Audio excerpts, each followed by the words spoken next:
Yeah, hello everybody. DrivenByMoss 25.1 is out and it comes with some new features which I gladly could finally implement due to the release of a hardware by Bitwig, so the Bitwig Connect interface, and so they could implement all of their features. We all get some new API features which I was asking about for years, but now they are finally there.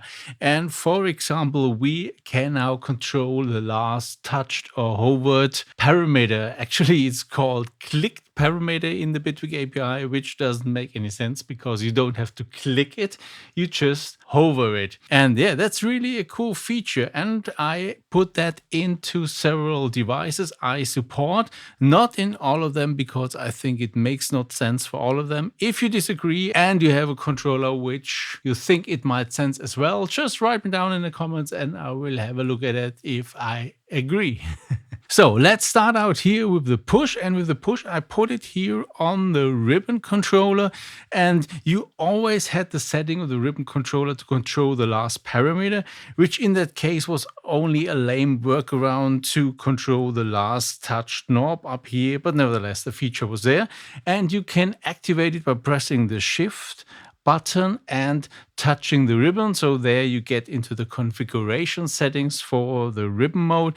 And here is this setting last touch, and this controls the last touch parameter. So how does it work? If you leave that again, you can hover any parameter in the door, not only devices. You, for example, could here hover this volume parameter with the mouse and then use here the ribbon to control the parameter. And this works also with all of the devices. For example, it also works here on a VST, so you can also hover here a VST parameter and it controls that as well, or go here to the bank parameters and the same thing works. You just hover it and then you can control it pretty quickly. But it's not only in the push, so let's switch to the second one, which is the Akai Fire.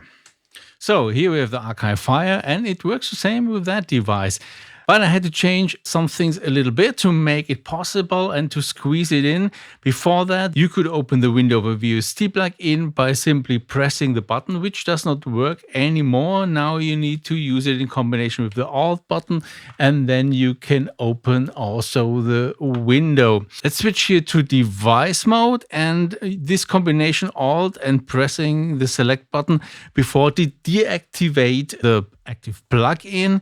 And to do that now, you need to additionally press the shift button and then press it, and then you can do the same. So this gave us a chance to free up the pressing, and not pressing the select does now toggle the last parameter on and off. So now it's on, and by turning now the select knob, we can do the same as with the push controller. And let's see, I hover here the threshold and I can turn the parameter. Same for the others, same for volume.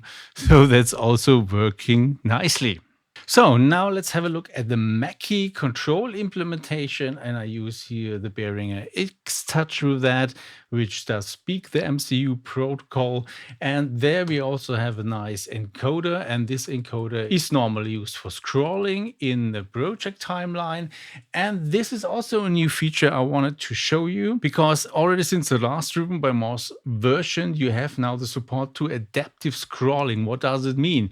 Before that implementation, one turn always had the same amount of changes on the timeline, and this got problematic if you did zoom in more and then you did scroll a very long way. But that's not what you want. You want to have it scroll the same amount of pixels on your monitor no matter what's the zoom rate. And this does work now nicely. As you see, it's now jumping several measures, but it lands always on a nice measure start.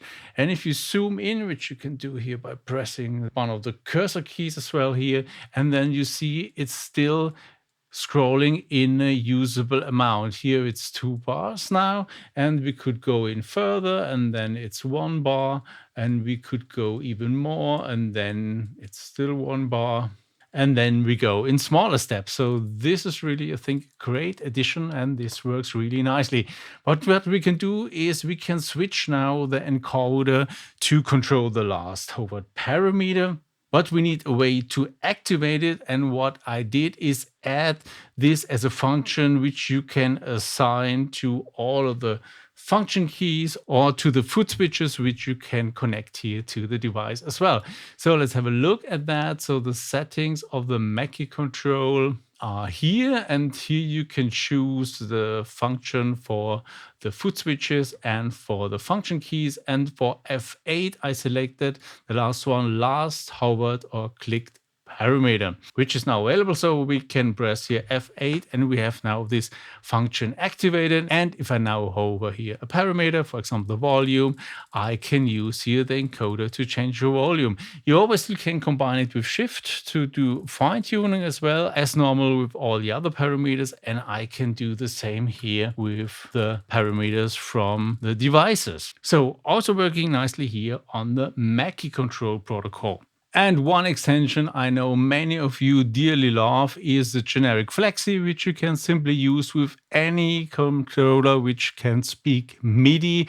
Does support this feature as well. And if we just look here in a generic Flexi instance, you will find now the new feature under devices. So here's the device, and the last option is that you can control the last parameter. So this works as all the other continuous functions. So you can assign a relative knob to it and control now the last parameter, as I showed you with all the other devices. And this is working also nicely. Last but not least, there's the open stage control protocol, the OSC protocol, and I also added commands to control the last parameter to it. So you will get the information sent into your controller instance, which means does a last parameter exist, its name, its value as a string, and the modulated value.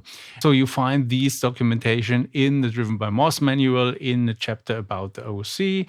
And you can also find the commands that you can send to Bitwig to control them in the device section, device siblings EQ. So here it is. So these are the commands that you can send. Makes most sense to send the value, but you can also reset the value and such things. So this is also covered, and I think these are the most used controllers which are now supported. And yeah, it's a lot of fun. But let's also have a look at how this works with Reaper, because with Reaper it's a little bit different. So with Reaper you cannot control any parameter. It's the parameters of the currently opened or selected VST. So for example, I did load here an instance of Diva into a Reaper channel. In Reaper you can control all the knobs and buttons which are in a VST interface which you have here, and then you need to click the button which you will control. That's why it also says in user interface hovered dash clicked, because in Reaper you need to click it. For example, I can click here on a cutoff, and then I put also here on the X touch that F8 will switch on or turn on this mode, and then you can use here the encoder to change the cutoff value. I could click somewhere else and use that then, or here increase the feedback. So this is working nicely as well, and I think also helpful. So these are the new features in DrivenByMoss 25.1, and I hope you like it, enjoy it, and until next time, make some funky music.